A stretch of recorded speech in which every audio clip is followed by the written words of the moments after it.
Bismillahirrahmanirrahim. Assalamualaikum warahmatullahi wabarakatuh. Pada video kali ini saya, Lalu Jatmika Santriawan, akan menjelaskan tentang point estimation atau yang biasa kita sebut estimasi titik. Jadi, estimasi itu sendiri dibagi menjadi dua, yaitu estimasi titik dan estimasi selang. Dalam video kali ini, saya hanya akan menjelaskan tentang estimasi titik. Estimasi titik selalu dalam estimasi selang. Pendekatan estimasi titik dibagi menjadi dua, yaitu pendekatan klasik dan pendekatan teori keputusan. Pendekatan klasik yaitu estimasi berdasarkan informasi sampel dari populasi berdistribusi tertentu. Sedangkan untuk pendekatan teori keputusan yaitu estimasi berdasarkan kombinasi informasi dan aspek lain yang relevan. Selanjutnya, estimasi titik yaitu menentukan suatu nilai dugaan untuk parameter populasi. Pertanyaannya, bagaimana mengestimasi parameter populasi theta? Kita dapat melakukan pendugaan dengan melakukan survei terhadap sampel yang diambil secara acak dari populasi tersebut, yang selanjutnya hasil karakteristik sampel dari survei tersebut kita gunakan untuk menduga karakteristik populasi. Lalu, bagaimana mengetahui bahwa penduga atau estimator yang didapatkan merupakan estimator yang baik? Estimator yang baik memiliki ciri yaitu tidak bias, yang artinya nilai harapan dari estimator sama dengan nilai parameter. Selanjutnya, estimatornya itu efisien. Maksudnya estimator tersebut memiliki varian yang paling kecil dan sebagai estimator harus konsisten. Artinya semakin banyak sampel maka estimator akan semakin mendekati parameter. Dalam pendekatan klasik ini terdapat beberapa metode estimasi, yaitu metode moment, metode maksimum likelihood, metode kuadrat terkecil atau least square, dan estimator bias. Untuk pembahasan pertama kita yaitu metode moment, yang merupakan metode tertua dalam estimasi titik. Prinsipnya, estimator ditentukan dengan menyamakan K-momen sampel pertama dengan K-momen populasi yang bersesuaian, atau MK absen sama dengan mu K absen. Momen sampel ke K dari suatu himpunan pengamatan X1, X2 sampai dengan Xn adalah rata-rata dari pangkat K mereka, dan ditulis MK absen sama dengan sigma I sama dengan 1 sampai dengan N XI pangkat K per N, dan mu K absen sama dengan ekspektasi dari X pangkat K, atau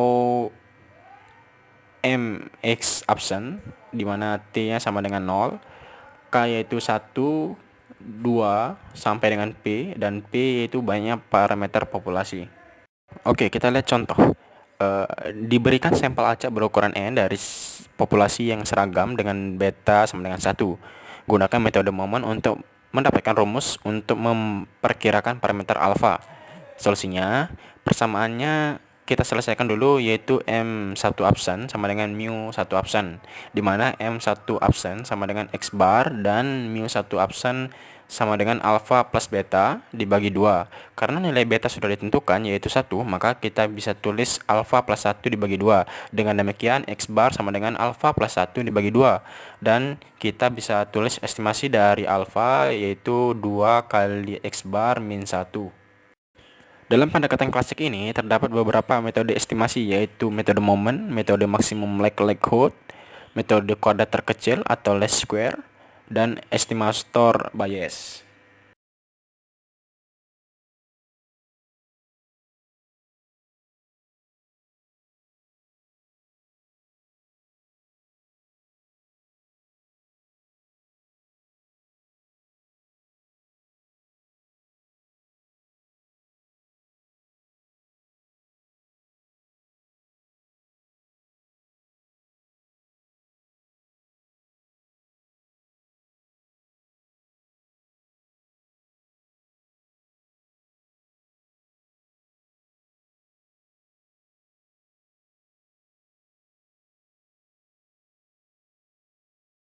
Selanjutnya kita lihat untuk pembuktian dari teorema 1, yaitu untuk rata-rata atau mu sama dengan ekspektasi X, di mana ekspektasi X bisa dicari dengan integral alfa sampai dengan beta X kali 1 per beta min alfa dx akan menghasilkan beta kuadrat kurang alfa kuadrat per 2 kali beta min X, beta min alfa. Ini hanya operasi matematika biasa aja. Selanjutnya akan menghasilkan beta min alfa dikali beta plus alfa per 2 kali beta min alfa, sehingga kita akan menghasilkan nilai akhir yaitu setengah kali alfa plus beta. Selanjutnya untuk kita lihat pembuktian untuk varian. Sedangkan untuk varian sendiri kita untuk pembuktiannya yaitu rumusnya adalah ekspektasi x kuadrat dikurangi ekspektasi x kuadrat. Selanjutnya kita cari dulu untuk ekspektasi x kuadratnya, yaitu sama dengan dari integral alfa sampai dengan beta x kuadrat dikali 1 per beta min alfa dx menghasilkan beta pangkat 3 dikurangi alfa pangkat 3 per 3 kali beta min alfa. Selanjutnya ini dengan operasi matematika akan menghasilkan, kita jabarkan ya, jadi beta kuadrat ditambah alfa kali beta ditambah alfa kuadrat dikali beta min alfa per 3 kali beta min alfa. Selanjutnya kita masukkan dalam rumus, yaitu sehingga beta kuadrat plus alfa kali beta plus alfa kuadrat dikali beta min alfa per 3 kali beta min alfa dikurangi setengah dari alfa plus beta kuadrat, sehingga akan menghasilkan 1/12 kali beta min alfa kuadrat. Selanjutnya kita ke contoh 14, yaitu diberikan sampel acak berukuran N dari gamma population. Gunakan metode Moment untuk mendapatkan rumus untuk memperkirakan parameter alfa dan beta. Untuk pembuktiannya kita perlu tahu dulu apa itu distribusi gamma. Jadi definisi dari distribusi gamma yaitu untuk suatu variabel acak X mempunyai distribusi gamma dan dikatakan sebagai variabel acak gamma jika dan hanya jika diberikan fungsi kepadatan peluang untuk suatu variabel acak X dengan dalam interval alfa, beta sama dengan 1 per beta pangkat alfa kali gamma dari alfa dikalikan x pangkat alfa min 1 dikali e pangkat min x per beta untuk x lebih dari 0 dan 0 untuk lainnya, dimana alfa lebih dari 0 dan beta lebih dari 0. Jadi di sini ada teorema 3, yaitu di mana rata-rata dan varian dari distribusi gamma yaitu mu sama dengan alfa kali beta dan variansi dari sigma kuadrat sama dengan alfa kali beta kuadrat. Nah, untuk pembuktiannya dari teorema 2 dengan R sama dengan 1 dan R sama dengan 2 kita dapatkan mu 1 absen sama dengan beta dikali gamma dari alfa plus 1 per gamma dari alfa sama dengan alfa kali beta, dan untuk mu 2 absen sama dengan beta kuadrat dikalikan dengan gamma dari alfa plus 2 per gamma dari alfa sama dengan alfa dikali alfa plus 1 dikali beta kuadrat. Jadi untuk mu sama dengan alfa kali beta dan variansi untuk variansinya sama dengan alfa dikali alfa plus 1 kali beta kuadrat dikurangi alfa kali beta kuadrat sama dengan alfa kali beta kuadrat.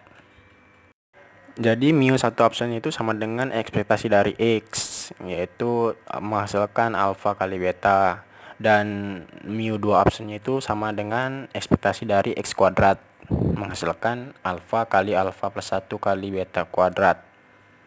Jadi untuk kita M1 absennya yaitu alfa kali beta dan M2 absen sama dengan alfa kali alfa plus 1 dikali beta kuadrat. Selanjutnya kita bisa tentukan solusi dari contoh 14 yang tadi. Dari persamaan sebelumnya kita dapatkan M1 absen sama dengan mu1 absen dan M2 absen sama dengan mu2 absen, di mana M1 absen sama dengan alfa kali beta dan M2 absen sama dengan alfa kali alfa plus 1 kali beta kuadrat. Dengan demikian, M1 absen sama dengan alfa kali beta dan M2 absen sama dengan alfa kali alfa plus 1 dikali beta kuadrat. Dan dengan penyelesaian alfa dan beta, kita dapatkan formula untuk estimasi dua parameter dari gamma distribution, yaitu alfa sama dengan M1 absen kuadrat per M2 absen kurang M1 absen kuadrat, dan beta sama dengan M2 absen dikurangi M1 absen kuadrat per M1 absen. Karena M1 absen sama dengan sigma 1 sama dengan 1 sampai dengan N XI per N sama dengan X bar, dan M2 absen sama dengan sigma I sama dengan 1 sampai dengan N X I kuadrat per N, kita bisa tulis untuk alfa sama dengan N kali X bar kuadrat per sigma I sama dengan 1 sampai dengan N XI dikurangi X bar kuadrat, dan beta sama dengan X sama dengan sigma I sama dengan 1 sampai dengan N XI dikurangi X bar kuadrat per N kali X bar. Kita ke contoh selanjutnya, yaitu diberikan suatu sampel acak berukuran N dari suatu populasi berdistribusi eksponensial. Gunakan metode Moman untuk mengestimasi parameter theta, di mana fx sama dengan 1 per theta dikalikan E pangkat min x per theta, di mana x lebih dari 0 dan 0 untuk yang lainnya. Untuk menjawab atau menemukan solusi dari contoh ini, kita perlu tahu dulu apa itu distribusi eksponensial. Selanjutnya kita ke contoh 14, yaitu diberikan sampel acak berukuran N dari gamma population. Gunakan metode Moman untuk mendapatkan rumus untuk memperkirakan parameter alfa dan beta. Untuk pembuktiannya, kita perlu tahu dulu apa itu distribusi gamma.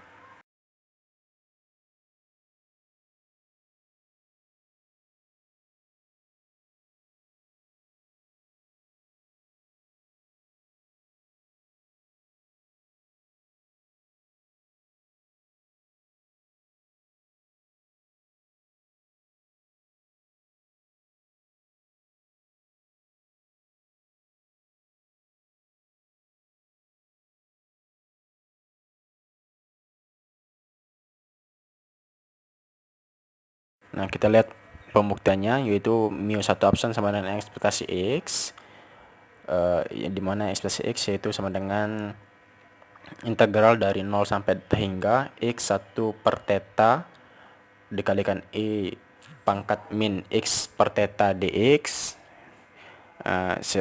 Dengan menggunakan evaluasi matematika biasa, kita akan menghasilkan theta M1 absen sama dengan mu1 absen, sehingga untuk sigma I sama dengan 1 sampai dengan N XI per N sama dengan theta, sehingga dengan demikian untuk theta sama dengan X bar,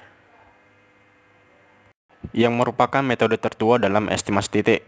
Prinsipnya, estimator ditentukan jika X1, X2 sampai dengan Xn adalah nilai-nilai pengamatan dari suatu sampel acak dari populasi dengan parameter theta, maka fungsi likelihood sampel diberikan sebagai berikut, yaitu L theta sama dengan fungsi dari X1, X2 sampai dengan Xn, di mana X1, X2 sampai dengan Xn itu adalah parameter theta. Metode ini meliputi memaksimumkan fungsi likelihood berkaitan dengan theta.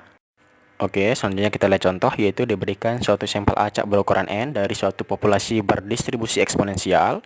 Gunakan metode maksimum likelihood untuk mengestimasi parameter theta, di mana fx sama dengan 1 per theta dikalikan E pangkat min X per theta, di mana X lebih dari 0 dan 0 untuk yang lain. Oke, untuk solusinya kita bisa masukkan ke rumus dulu, yaitu rumusnya adalah L theta sama dengan fx1 x2 sama dengan xn, di mana x1 sama dengan xn adalah parameter.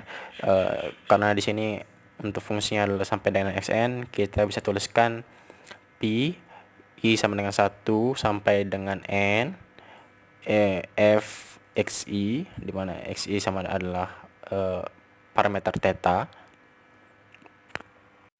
Selanjutnya kita masukkan ke fungsi awal ke contoh tadi, yaitu 1 per theta pangkat n dikalikan E pangkat min 1 per theta kali sigma I sama dengan 1 sampai dengan n xi.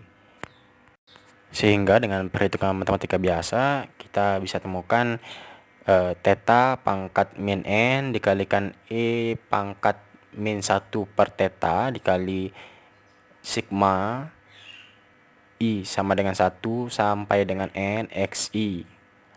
Nah, di sini kita lanjut ke ln L theta sama dengan min n ln theta min 1 per theta dikali sigma I sama dengan 1 sampai dengan n xi.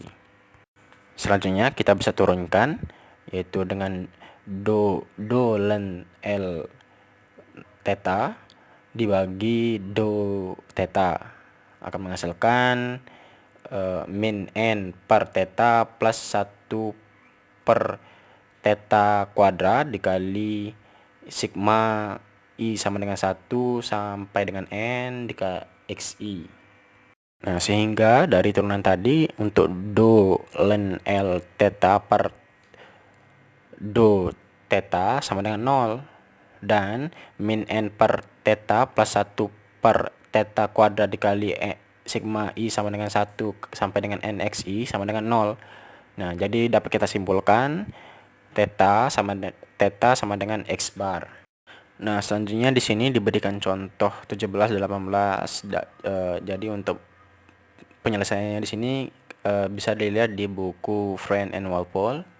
Di sana sudah jelas sekali. Selanjutnya kita ke materi selanjutnya saja. Metode least square atau kuadrat terkecil. Metode ini digunakan untuk estimasi parameter suatu fungsi dengan parameter yang linear. Dilakukan dengan meminimumkan jumlah kuadrat error atau simpangan, dan banyak digunakan pada estimasi parameter regresi linear. Nah, sebagai contoh di sini akan dilakukan estimasi parameter regresi linear sederhana, di mana yi sama dengan alfa plus beta xi plus epsilon i, di mana yi adalah variabel terikatnya, xi merupakan variabel bebasnya, dan epsilon i merupakan galat atau simpangan atau error, dan alfa beta merupakan parameter regresi linear sederhana. Sehingga dari model di atas kita bisa tulis lagi dengan sama-sama menguadratkan, yaitu epsilon i kuadrat sama dengan yi min alfa min beta kali xi kuadrat, di mana fungsi jumlah kuadrat error kita misalkan Q sama dengan sigma I sama dengan 1 sama dengan n epsilon 1 kuadrat sama dengan sigma I sama dengan 1 sampai n yi min alfa min beta kali xi kuadrat.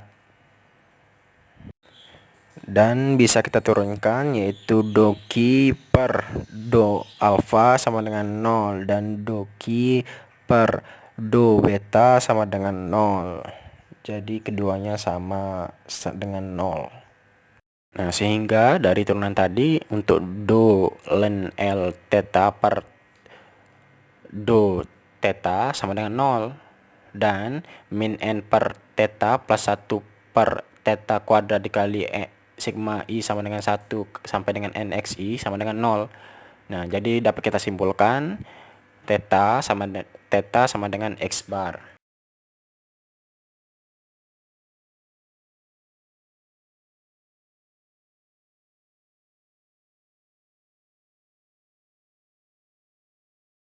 Sehingga dari rumus yang tadi kita dapatkan untuk beta sama dengan n dikali sigma i sama dengan 1 sampai dengan n x i y i dikurangi sigma i sama dengan 1 sampai dengan n x i dikali sigma i sama dengan 1 kali sampai dengan n y i per n kali sigma i sama dengan 1 sampai dengan n x i kuadrat dikurangi sigma i sama dengan 1 sampai dengan n x i pangkat 2 dan alfanya kita dapatkan sigma i sama dengan 1 sampai dengan n y i dikurangi beta kali sigma i sama dengan 1 sampai dengan n x i per n. Sekian, terima kasih atas perhatiannya. Wassalamualaikum warahmatullahi wabarakatuh.